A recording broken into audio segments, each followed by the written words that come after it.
हरियाणा में निकाय चुनाव 2 मार्च को होने हैं। निकाय चुनाव को लेकर हरियाणा कांग्रेस की वरिष्ठ नेता गीता बुक्कल का कहना है कि पार्टी पूरे ताकत के साथ निकाय चुनाव लड़ रही है।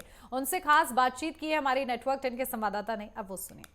हरियाणा कांग्रेस की वरिष्ठ नेता गीता बुक्कल जी इस वक्त मेरे साथ है। मैम, जिस तरीके से हरियाणा में चुनाव हुए, फिर दिल्ली में चुनाव हुए, जिस तरीके के नतीजे आए हैं, उसको लेकर लगता है आपको कि निकाय चुनाव में कुछ असर पड़ेगा या मनोबल आप लोगों का नीचे गिरा है? किस तरीके से निकाय चुनाव लड़ रहे हैं आप लोग? देखिए, जो निकाय चुनाव आ रहे हैं उसके लिए पूरी तरह से नामांकन की प्रक्रिया जो है वो कल हो चुकी है। उसके बाद सभी लोग जैसे हमने कॉरपोरेशंस में मेयर का, कॉरपोरेटर्स का सिंबल पर दिया है और म्युनिसिपल काउंसिल में भी चेयरमैन का सिंबल पर है, पार्षदों का नहीं दिया है।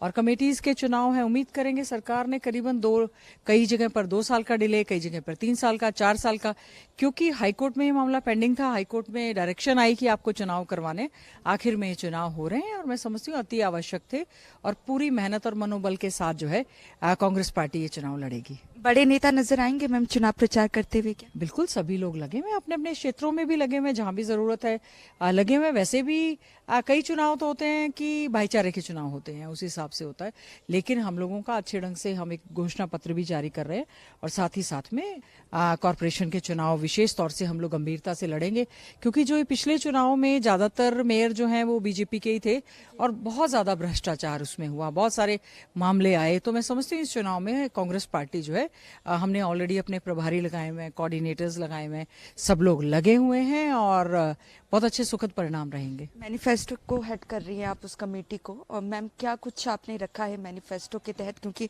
बजट भी आने वाला है हरियाणा का, तो कुछ खास? देखिए, जो बजट सत्र रहेगा उसमें बजट के बारे में बात करेंगे।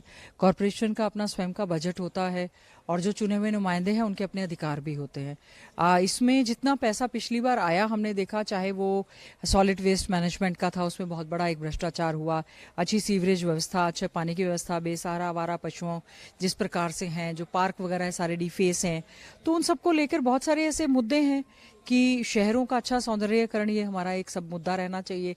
और सेफ्टी एंड सिक्योरिटी के लिए सीसीटीवी कैमरास जहां इंस्टॉल हैं वो चल नहीं रहे हैं, वो हम इंश्योर करेंगे। एक अच्छा साफ सुथरा जो है वो क्षेत्र देने के लिए जो भी कॉरपोरेशन के फंड्स हैं उसका सही इस्तेमाल हो। कैमरामैन सूरज के साथ नेटवर्क 10 के लिए चंडीगढ़ से ईशा।